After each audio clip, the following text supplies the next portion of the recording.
오늘 함께 읽은 이 말씀은 아마도 성탄 즈음에 가장 많이 읽히는 말씀 중 하나일 겁니다. 아주 드라마틱한 이야기거든요.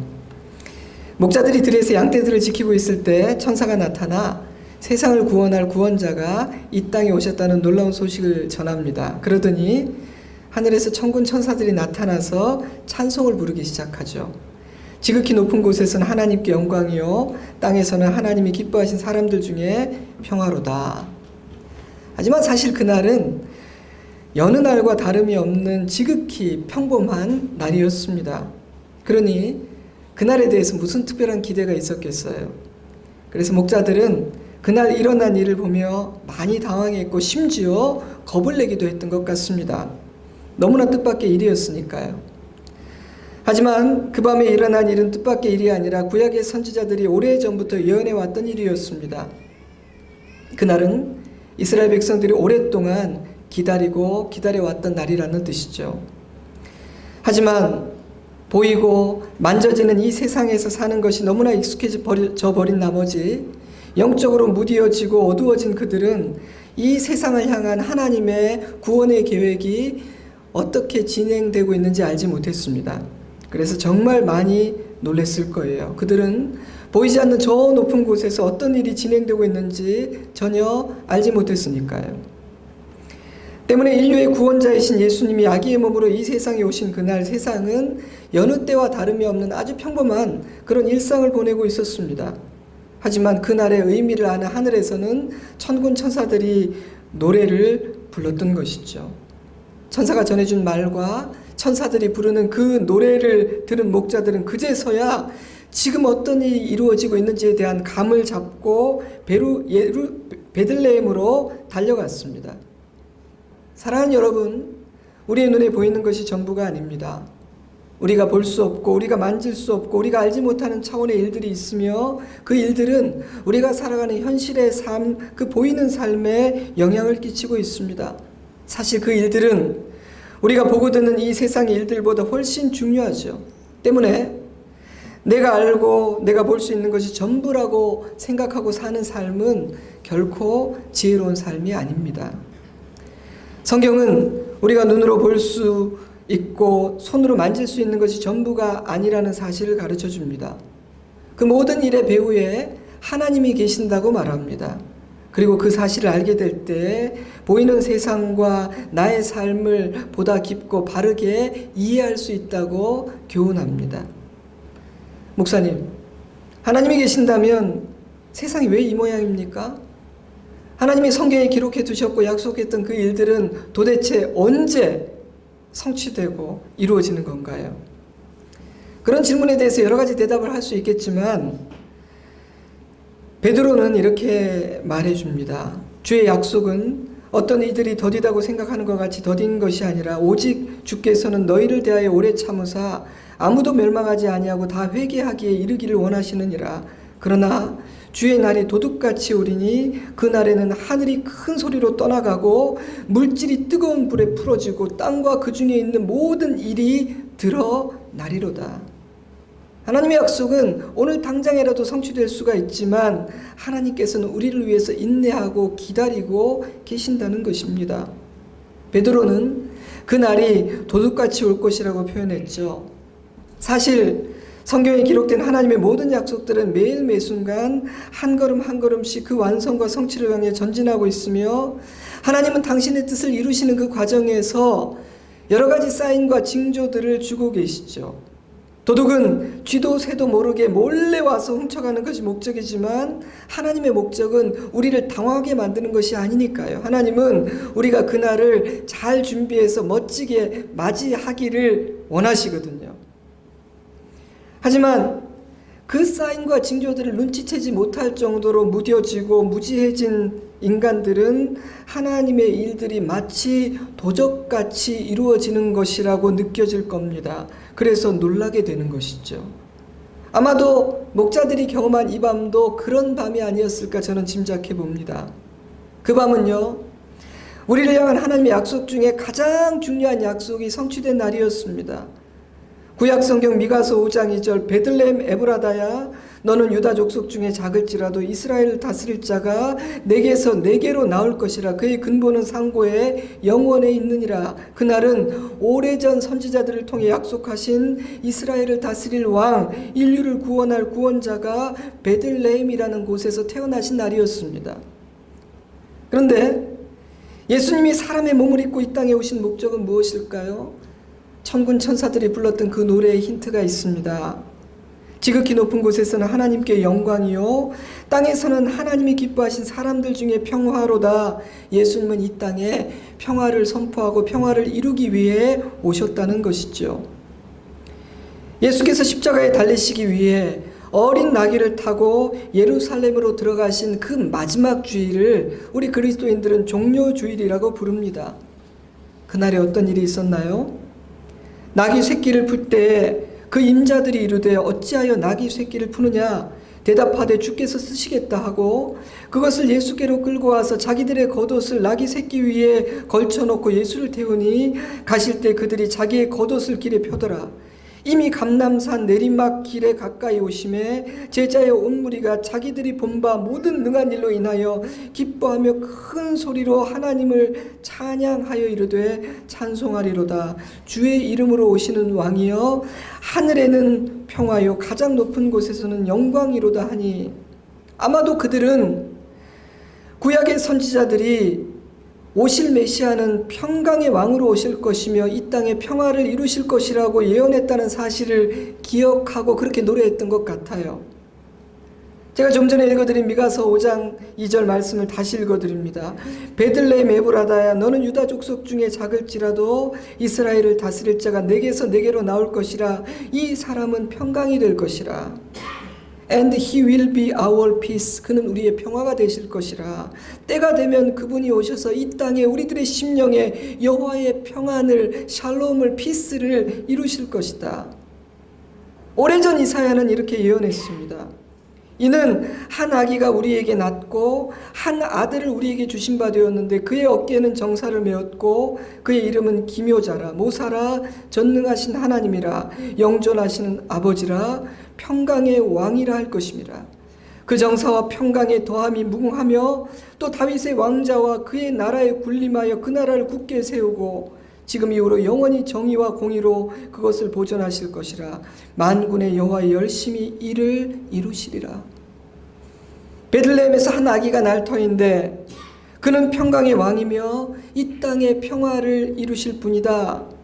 에베소서는 이사야의 예언이 어떻게 성취되었는지를 이렇게 표현합니다. 그는 우리의 화평이신지라.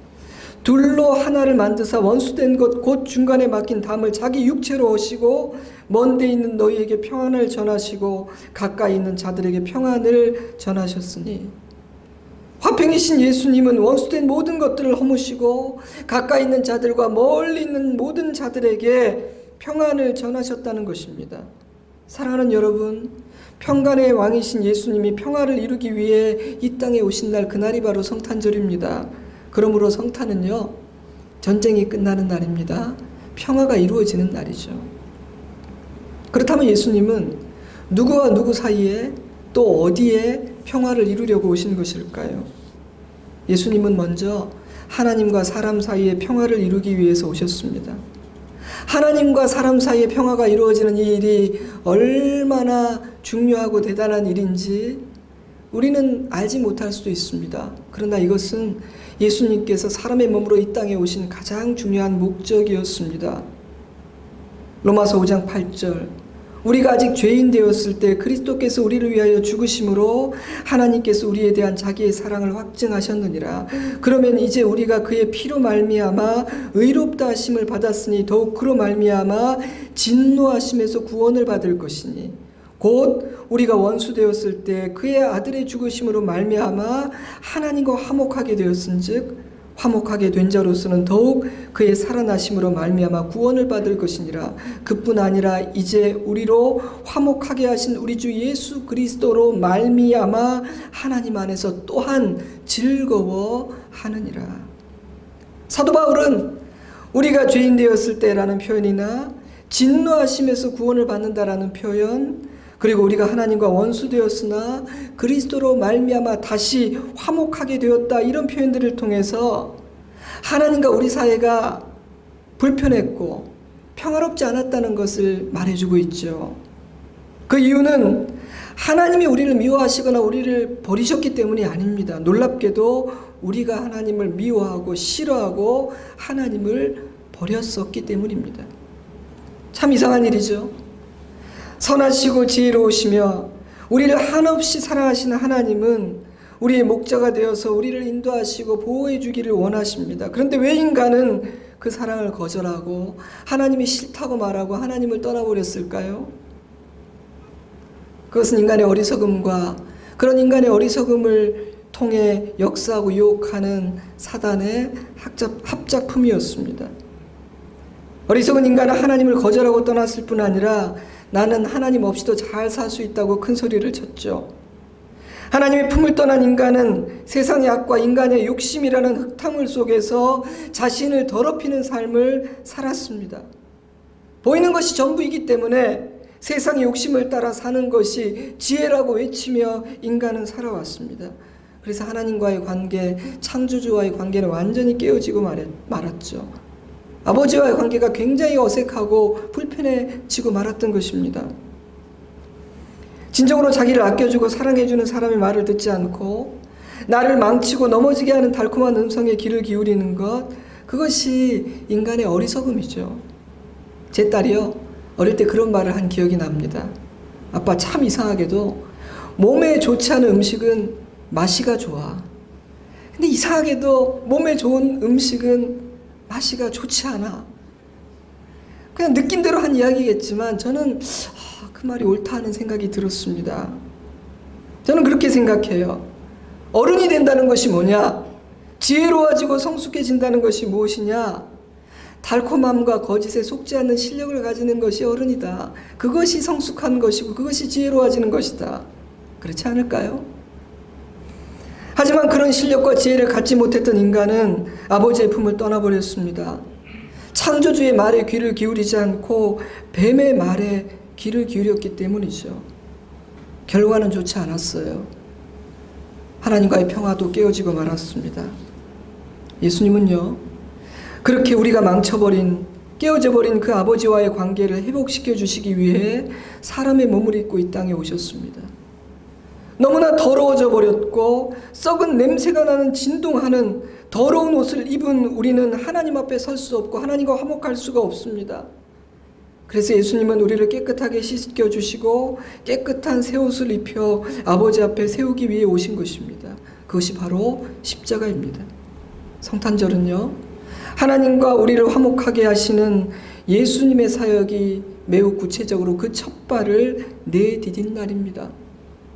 창세기 3장 8절, 그들이 그날 바람이 불 때 동산에 거니시는 여호와 하나님의 소리를 듣고 아담과 그의 아내가 여호와 하나님의 낯을 피하여 동산 나무 사이에 숨은지라. 여호와 하나님이 아담을 부르시며 그에게 이르시되 내가 어디 있느냐? 이르되 내가 동산에서 하나님의 소리를 듣고 내가 벗었으므로 두려워하여 숨었나이다. 창세기 3장에는 하나님과 너무나 친밀했던 인간이 죄를 범한 이후에 하나님이 너무나 무서워서 피하여 숨는 모습이 기록되어 있습니다.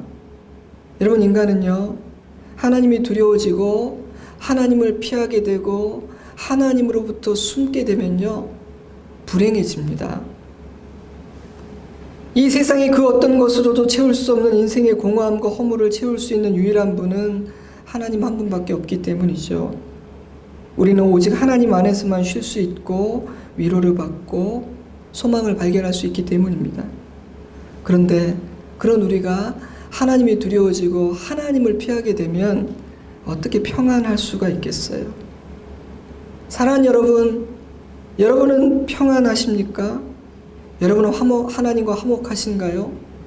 예수님은 그 문제를 해결해 주시기 위해 이 땅에 오셨습니다. 그뿐 아니라 이제 우리도 화목하게 하신 우리 주 예수 그리스도로 말미암아 하나님 안에서 또한 즐거워하느니라. 이것은 하나님과 화목한 자만이 누리는 은혜입니다. 사랑하는 여러분, 오늘 이 아침 예수님을 마음에 모시고 하나님과 화목하시기를 주님의 이름으로 축복합니다. 그리하여 예수님으로 말미암는 그 즐거움을 매일 누리는 삶을 우리 모두가 살 수 있기를 바랍니다. 두 번째로 예수님은 사람과 사람 사이의 평화를 회복시키시기 위해서 오셨습니다. 갈라디아서 3장 28절 너희는 유대인이나 헬라인이나 종이나 자유인이나 남자나 여자나 다 그리스도 예수 안에서 하나이니라. 요한복음 13장 34절 새 계명을 너희에게 주노니 서로 사랑하라. 내가 너희를 사랑한 것 같이 너희도 서로 사랑하라. 너희가 서로 사랑하면 이로써 모든 사람이 너희가 내 제자인 줄 알리라. 무슨 길 설명이 필요하겠어요. 예수님은 깨어지고 심지어는 서로 원수가 되어버린 사람과 사람 사이에 회복과 용서와 사랑과 평안을 주시기 위해서 오셨습니다. 그러므로 성탄은요, 사람과 사람 사이에 평화가 회복되는 날입니다. 서로 화해하고 서로 용서하고 사랑하고 이해하고 품어내는 날입니다. 그러므로 여러분, 오늘은요 절대로 부부싸움을 해서는 안 되는 날입니다. 원래도 안 되지만 주차장에서 싸우시면 안 됩니다. 누군가를 미워해서도 안 되고 분노하거나 언성을 높이거나 다투어서도 안 됩니다. 그리스도인들은 언제나 그래야겠지만 성탄의 계절엔 더 그래야 합니다. 그것이 성탄의 정신이니까요. 여러분, 이 세상에는요 미움으로 충만한 것 같습니다. 사람들은 누군가를 미워하고 뒤에서 수군거리기를 참 좋아합니다.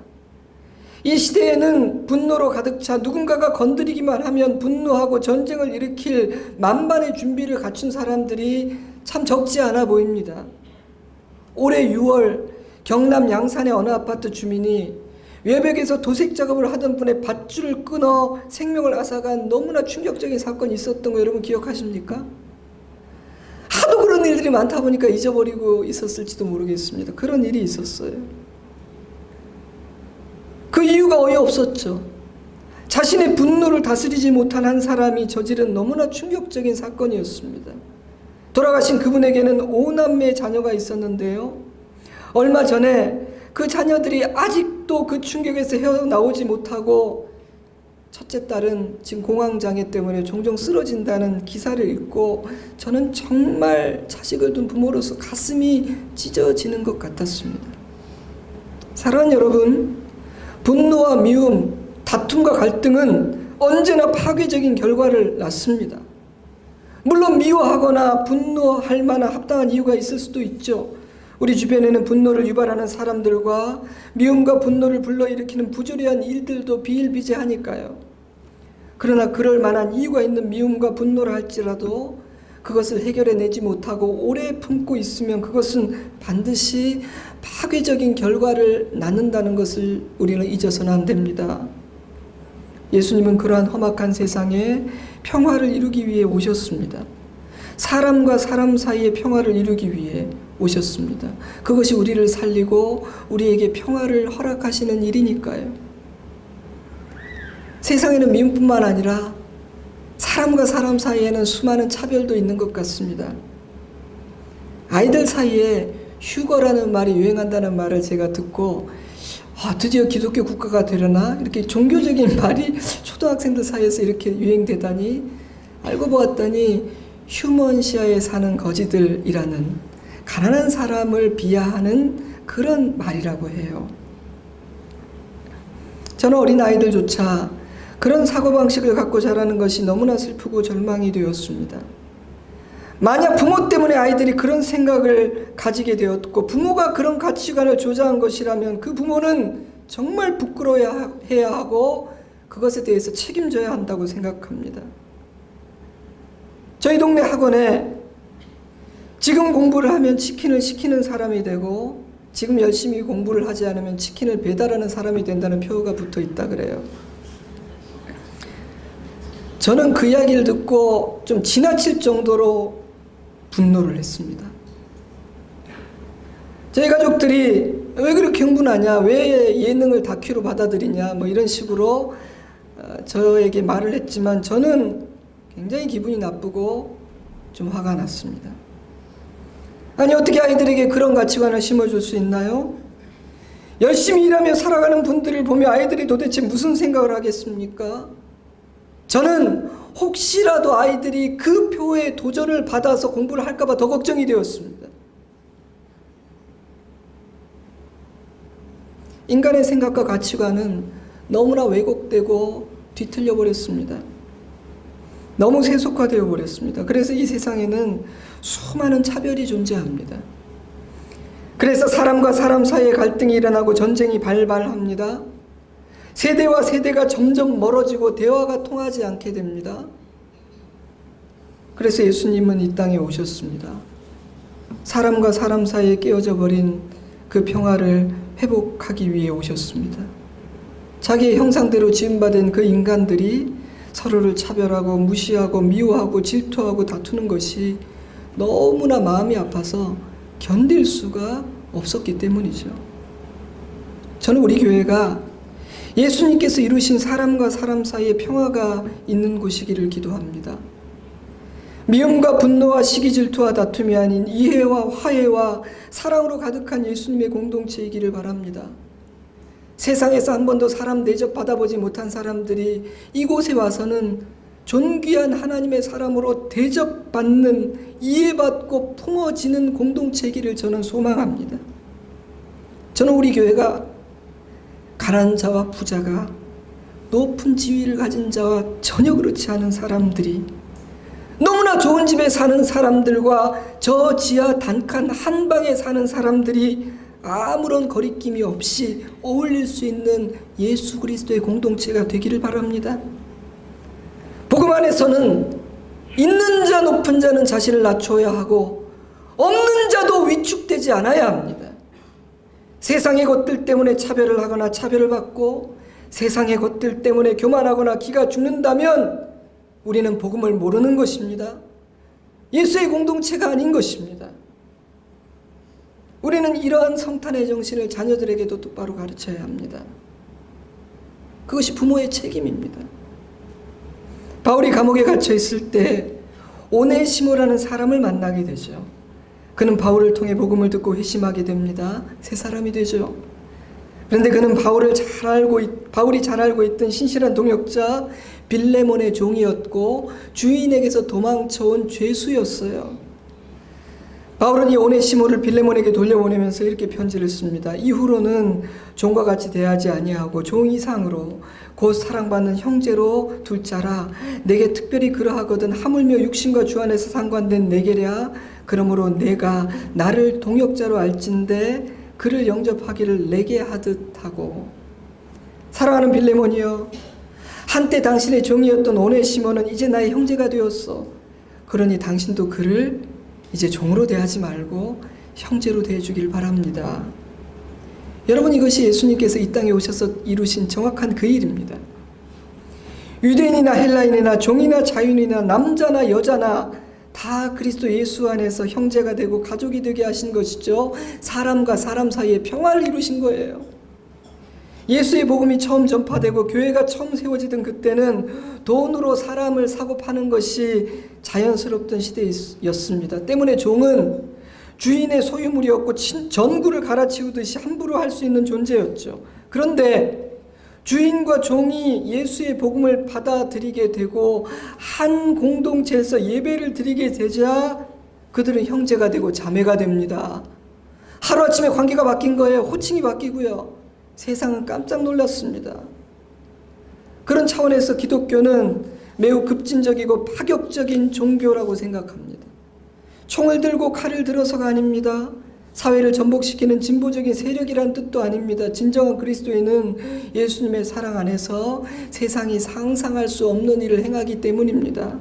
주인과 종이 형제가 되고 유대인과 이방인이 친구가 되고 남자와 여자가 서로를 존중하게 되고 원수졌던 사람들이 화해하는 일, 복음 안에서 그런 일들이 이루어지는 것이죠. 사랑하는 여러분, 오늘 여러분의 가정에 이 평화를 이루어내시기를 주님의 이름으로 축복합니다. 우리 교회에 이 평화가 임하기를 주님의 이름으로 축복합니다. 오늘은 사람과 사람 사이에 평화가 이루어지는 날입니다. 또한 예수님은 우리의 마음에 평화를 이루기 위해서 오셨습니다. 평화의 반대말은 뭘까요? 제가 인터넷을 찾다가 재밌는 대답을 하나 발견했어요. 평화라는 단어에는 두 가지 뜻이 있기 때문에 반대말도 둘이라는 것이죠. 평화를 전쟁, 분쟁 또는 일체의 갈등이 없는 상태라고 정의할 때 평화의 반대말은 전쟁, 다툼, 갈등이 되겠죠. 하지만 평화를 평온하고 화목한 상태라고 정의할 때 평화의 반대말은 불안, 염려, 두려움, 혼란이 될 거예요. 사랑하는 여러분, 우리의 마음에는 평화가 있습니까? 우리의 마음은 평안한가요? 십자가에 달리기 전 예수님은 제자들에게 이렇게 말씀하셨죠. 평안을 너희에게 끼치노니 곧 나의 평안을 너희에게 주노라.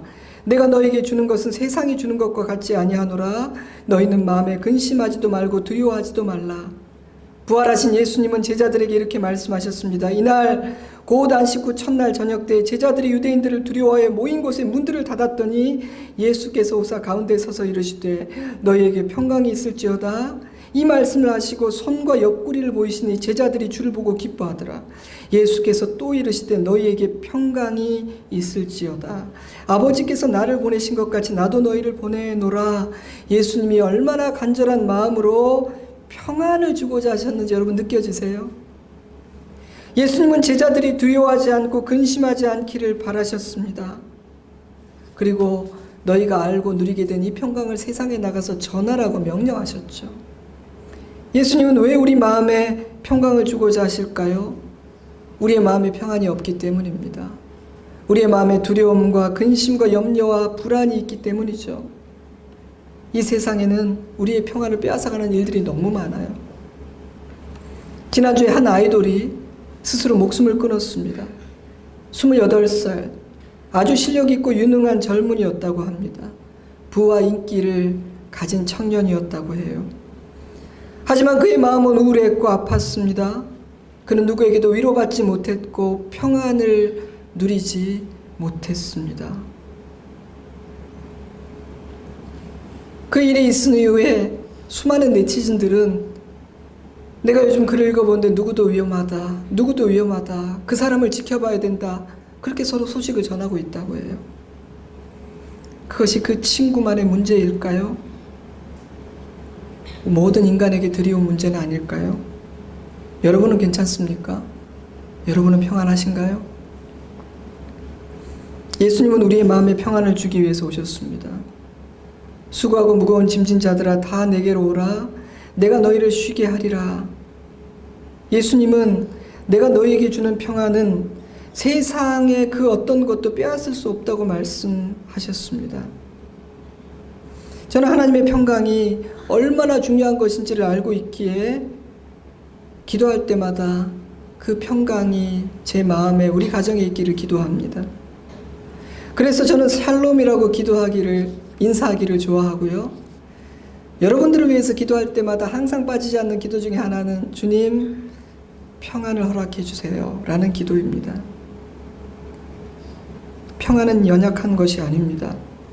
평화가 이루어지고 평안이 가득한 곳은 하나님의 나라가 됩니다.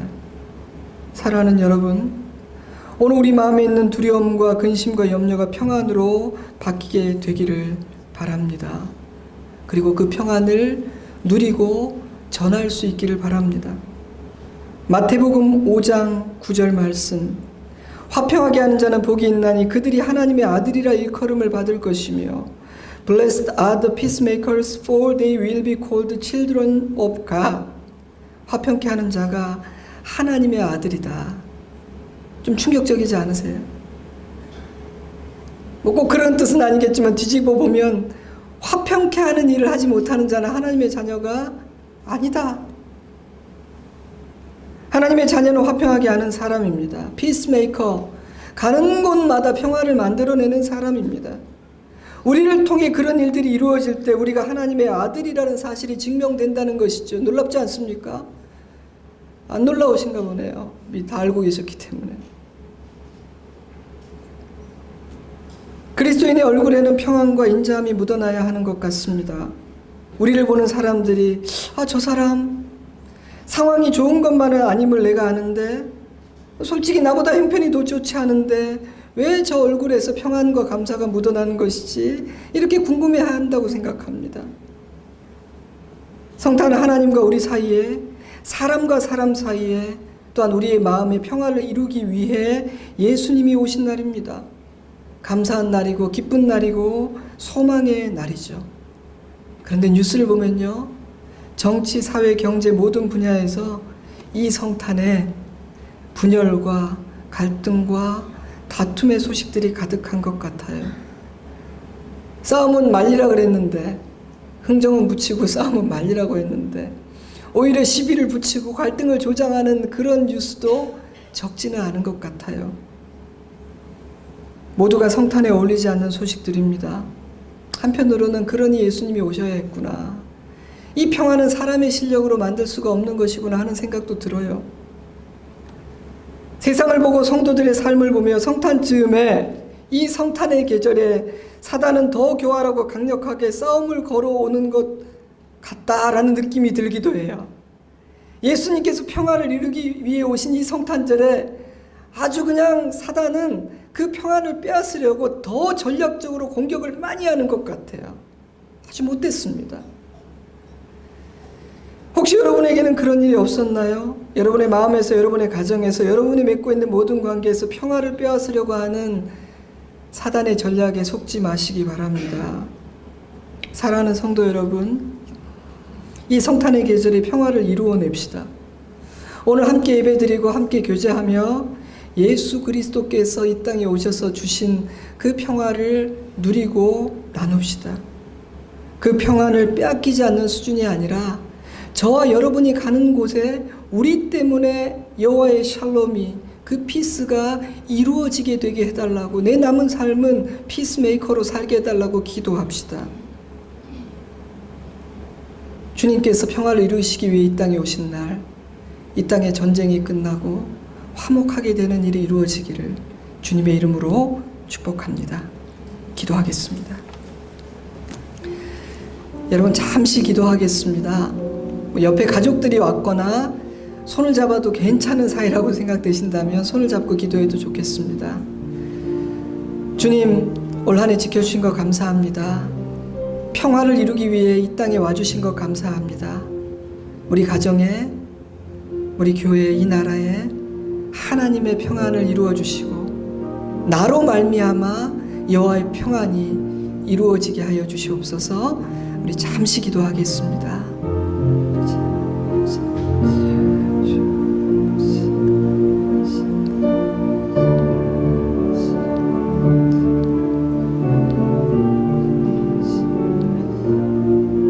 주님, 정말 감사합니다. 하나님 시라는 짓만 해서 아버지 앞에 설 수 없었던 우리가 예수님 때문에 아버지와 다시 화목하게 된 것을 감사드립니다.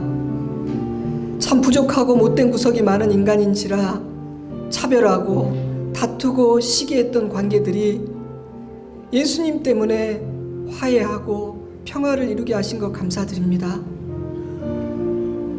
복음 안에서가 아니라면 만날 수 없었고 형제 자매가 될 수 없었던 우리가 서로 다른 환경, 서로 다른 지위, 서로 다른 형편에 있음에도 형제라고 부르고 자매라고 부르고 서로 웃어주고 서로 위해서 기도해 줄 수 있는 가족 되게 하신 거 감사드립니다. 예수님 때문에 늘 염려하고 불안하고 두려워하는 우리들이 참 이해할 수 없는 평안을 누리고 입에서는 감사가 나오고 기쁨의 찬양이 나오게 하신 것 감사드립니다. 주님, 이 평안을 누리며 살게 하시고 우리의 자녀들에게 이 평안을 가르치게 하시고 이 세상에 분열과 다툼을 만드는 자가 아니라 사랑을 만들고 평화를 만드는 하나님의 백성이 되게 하여 주시옵소서. 이 복된 날 사랑하는 가족과 친구들, 우리 성도들 다 한자리에 모여서 예배드리게 하시니 얼마나 감사한지 모르겠습니다. 오늘 감사하는 하루가 되게 하시고 가족들이 서로에게 고맙다 말하며 여호와의 샬롬을 느끼는 복된 하루가 되게 하여 주시옵소서. 예수님 이름으로 기도드리옵나이다. 아멘. 우리 다 같이 자리에서 일어나셔서요, 우리 마지막 찬양, 내 영혼의 그윽기 깊은 데서 찬양하겠습니다.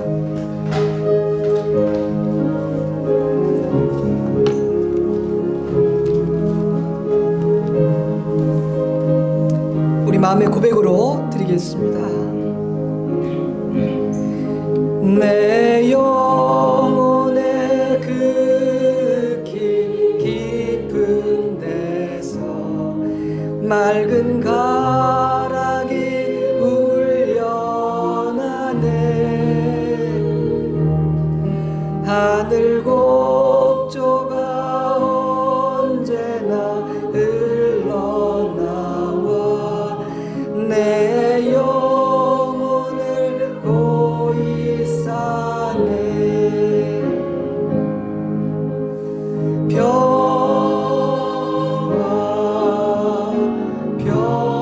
평화로다 하늘 위에서 내려오네. 그 사랑의 물결이 영원토록 내 영혼을 덮으소서. 한 가지만 안내드리고 제가 기도하겠습니다. 가시면서 달력을 받아가시고요, 같이 식사 교제 하시면 좋겠습니다. 근데 스낵카 줄이 길 수 있으니까 일단 마에스토로에 가서 좀 자리 잡고 티를 드시고 가족 대표 한두 분이 나가서 음식을 또 받아오시고 그렇게 하면 좋을 것 같습니다. 제가 기도하겠습니다. 지금은 우리 구주 예수 그리스도의 은혜와 하나님 우리 아버지의 크고 넓고 깊으신 사랑하심과 우리를 평안하게 하시고 평안의 능력을 누리게 하시는 성령 하나님의 은혜와 능력의 역사하심이 이 땅에 하나님과 우리를 화목케 하고 사람과 사람을 화해하게 하며 우리의 마음에 평화를 이루기 위해 오신 그 예수님을 기뻐하고 감사하고 그 평안을 누리는 사랑하는 주의 자녀들과 그 가정 위에 우리 좋은 씨앗교회와 열방에 세우신 하나님의 교회 위에 그리고 풍랑을 만난 이 나라 이 민족 위에 이제로부터 영원토록 함께 하시옵기를 간절히 축원하옵나이다. 아멘.